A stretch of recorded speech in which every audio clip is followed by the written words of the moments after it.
Hello and welcome to Access Chat.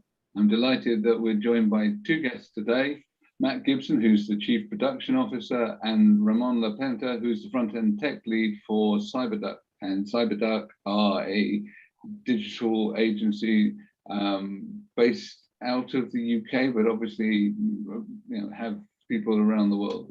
We work remotely these days. So Matt and Ramon, welcome. Can you tell us a little bit about the agency and what you're doing? I see from your website you've got ISO 9241. I always get the numbers the wrong way around. So the clear focus on human-centered design, but tell us more. Well, thanks for having us, first of all. So I'm Matt. CyberDuck, as you said, are a user-centered design agency. We've got that ISO in human-centered design 9241-210-9241, I think is the full title of it. Catchy. We're based, it's interesting, isn't it, because of the whole remote first thing. So we're based in the UK, in London, but Ramon is in Colorado Springs, and we have people around the world working for CyberDuck. So we're a remote first company. We focus on user-centered digital transformation. So basically creating accessible and inclusive services for clients right across the spectrum, from public sector for the likes of Sport England and Bank of England and people like that, right through to private sector. So organizations like Compare the Market, for example. And I'm Ramon. I specialize in the implementation of front-end websites and applications and all of that. And for the past few years, focusing a lot more on accessibility. And happy to be here in this conversation. Thank you for inviting us.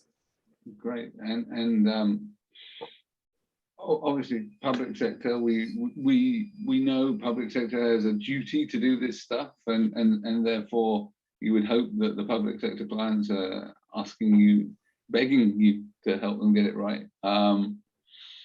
But how did you come to be working in the space, and how have you seen the market change over time? Because yes, you said you work with public sector, but there's also private sector. I think that I've experienced a significant shift in enthusiasm or interest in accessibility over the last few years. But I'd be interested to see what, from an agency point of view, whether you're seeing the same things.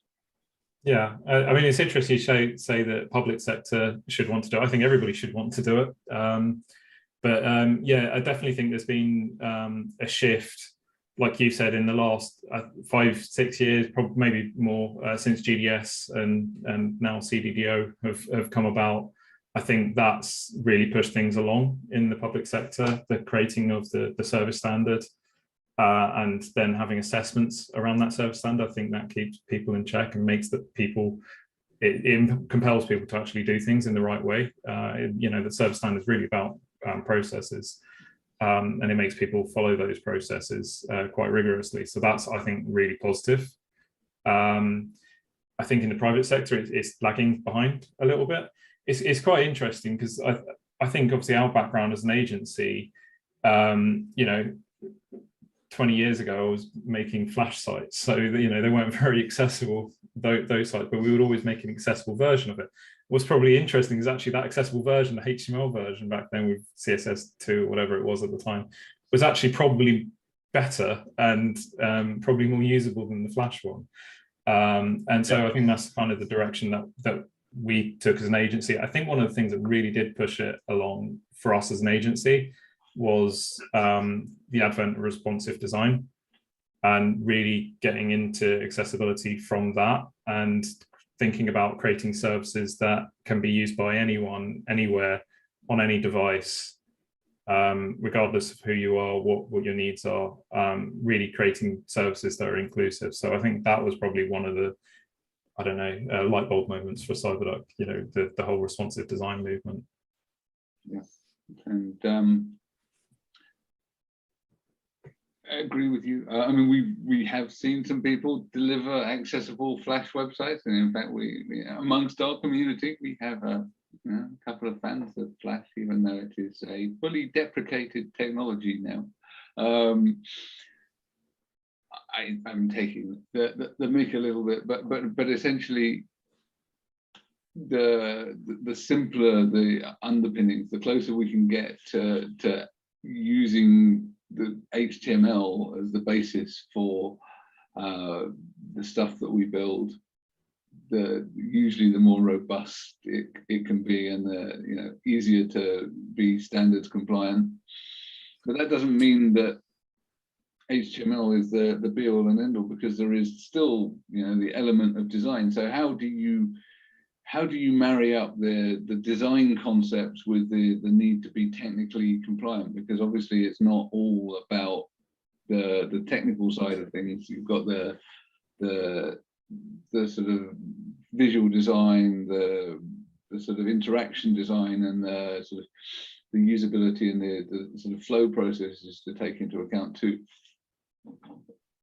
Take this one. Yeah.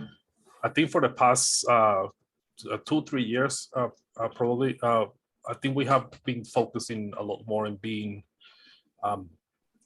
involved a lot more. I mean, the production part of the implementation team at CyberDoc, we're getting more involved in the design process as well.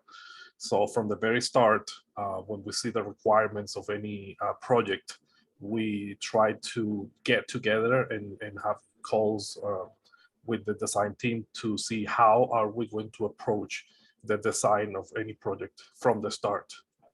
And that way, we ensure that the designs are not only meeting the client requirement, but they're also being created with accessibility in mind from the very start. And that has helped us massively to not only achieve accessibility at the end of the project, but also to get designers to think with accessibility in mind and design with that mindset from the start. Yeah, I agree. I think one of the things that we really pushed, I think, in the last few years is making sure we're doing user research and involving people right across the spectrum of disabilities in that research throughout. So from making sure that access needs are part of personas that are being created, part of those user journeys, right through to as you're creating prototypes or designing things that actually you're doing testing with people, again, with a range of disabilities, and working with partners. So we work with RNIB quite a lot, making sure that we're doing the research with the right people, and that we're actually involving the people that are going to be using the service in that research right through that process, and doing things, as Ramon said, doing like audits on the designs that we create, because it's easier and a lot cheaper to fix those things at the design stage than it is to fix them when you're building it. Matt, I know before we came on air, you talked about the founder of CyberDoc had really sort of stepped away and created CyberDoc because he really wanted to be more human-centered focused. And I'm curious about a few things. When did CyberDoc start thinking about accessibility, especially when you were sort of created with human design, in mind? Was it because compliance caught your attention, which is generally how people move into the market? So I'm curious about that. But at the same time, what caught my attention about CyberDoc is that not only are you doing it, which I certainly appreciate as part of the community, but you're actually leading conversations and encouraging others to join these conversations. And I know you just recently had an event that was a global event that I was really proud to speak at. Mike Gifford was there from Canada, which we've had on the show before. But why did y'all start, and why do you think it's so important to show leadership? Obviously you want to be compliant, but I thought it was an interesting point also that Neil made. It's one thing about compliance, but how do you build it in a way that is still innovative, creative, and beautiful, but really built for human beings to use it? Yeah, so Danny, and he's quite open about this, Danny, our CEO and founder, he worked in Adlan before CyberDoc, sort of right through the dot-com boom and bust. And I think, at that time, Danny wasn't very happy with how things were often done in that sector. I'm sure things have moved on quite a bit since then, but at the time, Danny wanted to create an agency that was more human-centered, user-centered, and have all of these principles that have sort of been enshrined within user experience design, enshrine all of those in how we work, and create an agency that works in the right way and works for users rather than against them. So that's kind of been part of our ethos and part of our values since we were founded. In terms of accessibility, it's an interesting one, because I would say it's been a journey. We right back then, before mobile was really a thing, I'm talking, over a decade ago now, sort of, way before the iPhone. We were creating WAP versions of websites and things like that. It's been, I think, part of who we are, creating compliant standards-based code and things like that from day one. I think where we probably started getting more into accessibility was probably around 2011, 2012, when responsive design came about. And then I think we then started actually taking it a bit more seriously, really understanding the WCAG standards, and I know there's a lot of them. It sometimes feels a bit like Monty Python's People's Judea's Front, with the amount of standards there are out there right now. But I think that's probably around the time where we started taking it a lot more serious, getting more involved in the community. And then it's just been a journey. The more you do it, the more you want to learn, and the more you want to get better at it. And the more you test with users, the more you empathize, and you want to do things that are good for them. So yeah, I love that. I love, Matt, you mentioned that date, 2011, because that's when I started at CyberDoc. Yeah, it all changed when Ramon joined. I think for me, there's I've always been interested in web standards and all of that from before working at CyberDoc, but also is a matter that's got pretty personal to me. My husband has always been involved with working with people with disabilities in the education system and other places. So I've been really close to that, and I've seen the effects of not doing accessible work firsthand, and I think that's one of the reasons it's been so important to me. Yeah, I think that's similar for me as well, Ramon.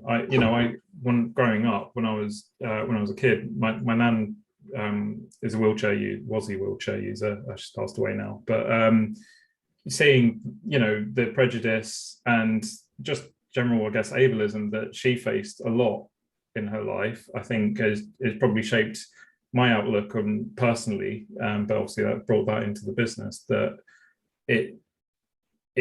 it's about fairness and making sure that everybody has equal access to things.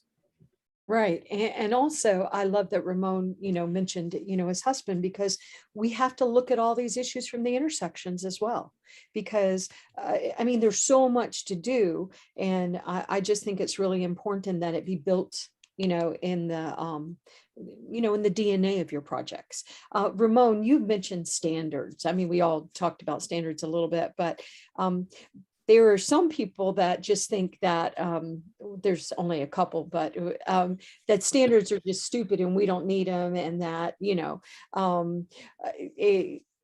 but the reality is, why do y'all think, or do you think that we do need standards?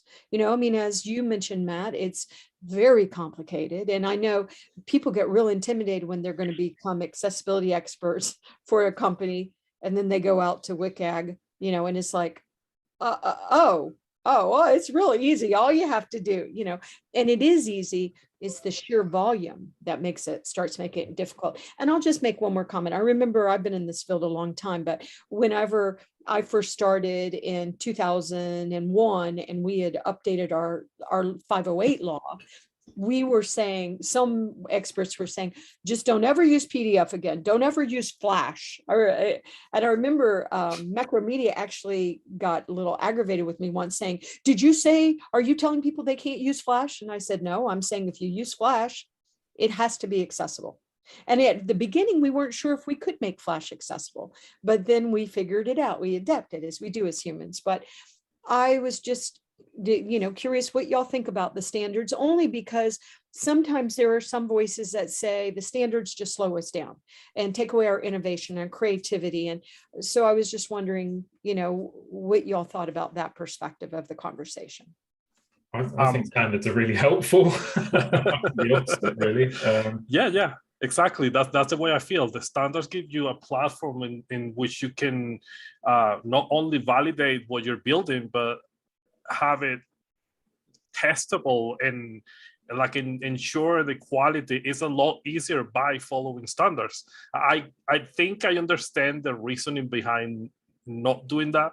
But I think for us at CyberDoc in general, if I can speak for everybody, we see that as a challenge, and we like to be creative and do different things with the standards in place. And it is possible. If once you get used to thinking that way, it just becomes second nature. So I think that the standards are always help us to, keep in line with the quality of what we're doing. Ooh, well said. Well said. So I agree. But I can also see the tension and the friction with standards. So having spent some time working on the W3C working groups, it's the language that is used is sometimes impenetrable, right? So I often said that it was ironic that as a member of the Cognitive Accessibility Task Force, that the accessibility guidelines are cognitively inaccessible, because it's the way that they're presented that's the issue, not the fact that they exist. So standards are tremendously important, because essentially aside from the sort of the look and feel accessibility, the technical accessibility elements is about interoperability. So if you don't do it right, the technologies just won't work together. And so you're cutting people off by not allowing the tech to work together, and that's where standards are super important.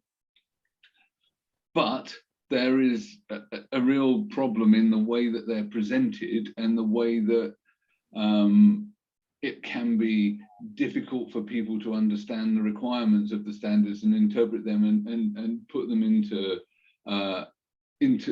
make them real in their products. And I think that there is obviously a recognition of this in terms of people trying to put forward examples. There are code snippets, you've got W3 schools, you've got lots of people teaching stuff.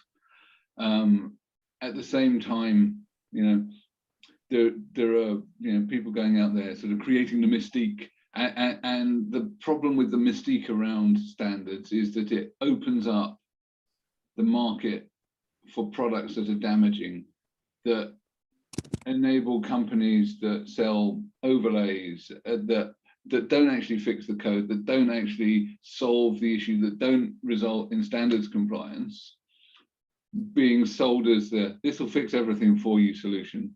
And that then creates a dangerous situation, particularly in the US, where there is a culture of litigation.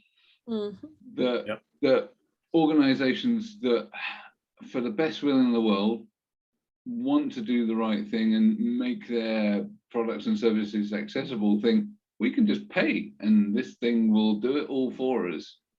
Right. And they're opening themselves up to being sued. So I think that whilst the companies that are making those products need to be held to account and to be able to be really clear about what their products can and can't do, because there is still a place for short-term fixes, because as you said, retrofitting accessibility is time-consuming and expensive. So you might want to use an overlay until you fix the code, but go and fix the code. But there's also an onus on the people that are delivering standards to make them comprehensible and digestible, and allow people to understand what it is they need to do in order to do this stuff, so that it doesn't become so scary that you just go and pay for an overlay. I'm not going to name the particular one that has the ire of everyone in the accessibility world, but let's say they were appearing as promoted ads in my Twitter timeline because they've Because got they got plenty of money. $23 'Cause million. venture capital is Right, they got spending a lot. 23 million. And Ramon, I know you want to comment on this. Yeah, I think the way I see it, the most damaging part of that whole, topic is having the idea of you don't have to do the work normalized. Yes. I think that is very damaging for everybody involved in the industry. I agree. And also, the investors that invested in this company that we're not naming, they talked to me and I said, what are y'all doing? Why are you investing money in something that is hurting the community of people with disabilities? And now they're going to create their own web, their own, it's, and I don't care. I'm an entrepreneur and I'm happy to be, I appreciate everybody coming in and supporting our community, but that's one reason why we're building Billion Strong, because the community needs to come out and say, when you do like an index, but a company can get 100% on that index and they don't even have to be accessible or hire people with disabilities. That hurts the community of people with disabilities. We've got a problem with that. If you are an overlay that just charges $50, a month, and all these brands think that they're done by just checking these boxes, but it actually is not accessible to people using screen readers and other assistive technology, you are hurting our community. So the reality is, the community is going to find a very big global voice and talk about this. And that's one reason at Access Chat why we have been very deliberate about who we have on the show. I mean, for example, we had a group on the show, Text Help, a few weeks ago, and they do not claim that they are overlay tools or that they're going to make you fully accessible, but they're saying, like Neil said, you can put, our product on your website as you work to make it fully accessible and do all the different things you got to do, which CyberDuck does. You follow the standards, you have to code there, you have to test with users that have the things that work. And sorry that they're a process and they can be a pain in the butt, but that's how you assure humans can use it. And so I'm really upset, as are so many people, about what is happening in the United States with that one company that comes from another country, but, only because how could you not care about our community? I don't even understand. Why are you, anyway, I understand the love of the money. So, anyway, it's really sickening to me what's happening, and that our National Federation of the Blind will come out and say, if you are using this tool, we are coming after you.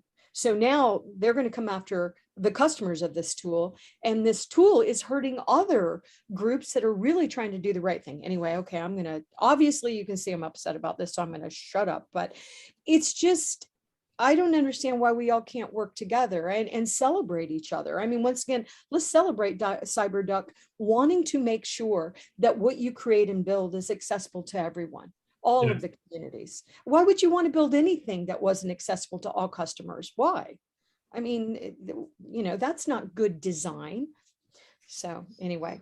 I share your feelings about that overlay. I think it's really dangerous, what they're doing. Partly because of what Ramon said, that it teaches laziness. It teaches people not to bother to do the hard work to learn and to understand actually how to make accessible products.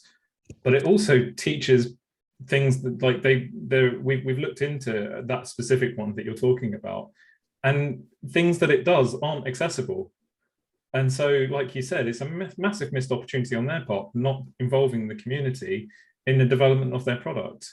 I think Neil's right, what you were saying before about the fact that there is a learning curve, and it can, in certain parts of the WCAG, it can be quite a steep learning curve as well. And I think that's definitely something that I think probably needs to be addressed in the future, making it more penetrable and more accessible in itself, and more comprehensible. What I think we do internally is we have our own version of the checklist, which is, again, putting it in a language that designers and developers within CyberDuck can understand, rather than going, obviously they can still go to WCAG and go through the full resource, but it's making it a little bit more accessible and understandable for people who are perhaps more, in some roles within the company who aren't actually building products, but it's really important that they understand accessibility. So people working within marketing and things like that, they still understand it, that they still understand the principles. But like you said, the sort of incomprehensibility of some of that language leads to then, me and Ramon are part of a number of communities, and you should see the discussions that go on in those communities, because somebody could share, an innocuous challenge sometimes, and the discussion of how to deal with that challenge, you will have people arguing that, the grass is blue and the sky is red, sort of thing. Completely opposite sides. Join the standards boards conversations. I was a part of the cognitive one early on, and I was like, oh, wow, I'm not sure what I'm doing here.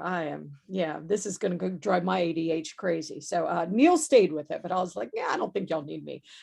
So it's like, wow.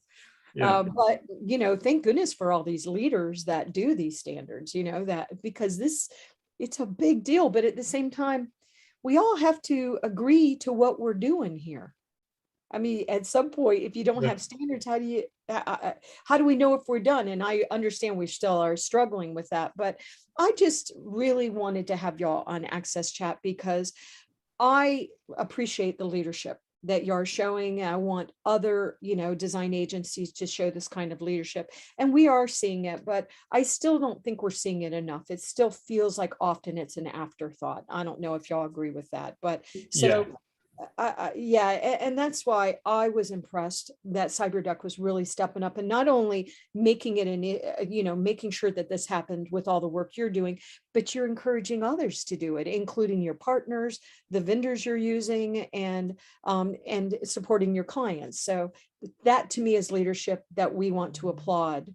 We want to applaud because some groups aren't doing that, and we already went there, so I won't go there again. But so that was one reason why I wanted to invite you, because I really appreciate the leadership that your smaller agency, but still global agency is doing. So I think you mentioned what you have about 85 people all over the world.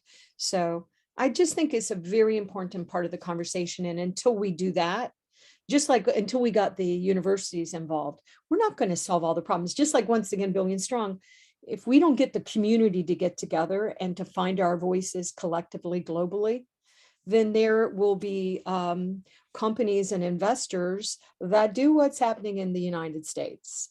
We will, for example, not make, getting COVID-19 vaccinations for people that are more vulnerable. There's a lot of work to do, but it's going to take all of us.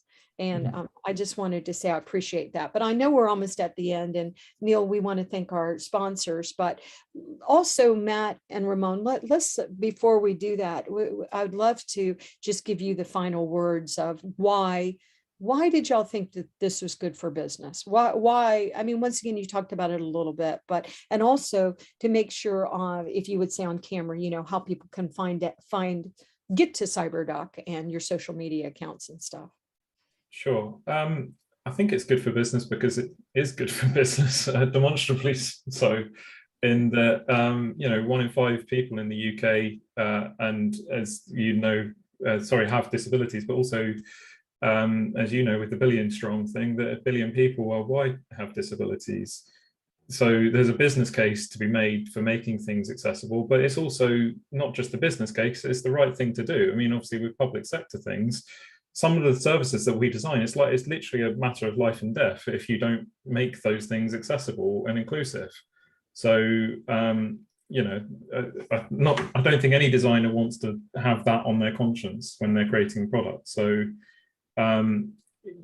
yes, there is a business case for it, but I think it's just the right thing to do. So, I don't know if you wanted to add anything to that. Yeah, no, it's just the right thing to do. Here in the United States, there is over 60 million people that live with disabilities. So apart from the business side, excluding all of those people just because it just doesn't make any sense. So Great. Yeah, we're happy. We're happy to be part of it. And I love it when companies go, you know what, we don't care about the business case, we're doing it because it's the right thing to do, because that's even better, because you'll make the money anyway. It's going to come to you. So that's fantastic. And I need to thank the other companies that have recognized it's the right thing to do and continue to support us over the years. So Barclays Access, Microlink, and MyClearText for keeping the lights on, keeping us captioned. So thank you guys. Before we go, what is the CyberDuck website? Oh, apologies. Yeah, it's www. I don't know why we say that still these days. Cyber cyber-duck.co.uk, DUCK. And then on social, on Twitter, we're CyberDuck UK. Excellent. Thank you. Yeah. Look forward to you joining us on Twitter. Yes, thank you both. Oh, absolute pleasure. Thank you for inviting us.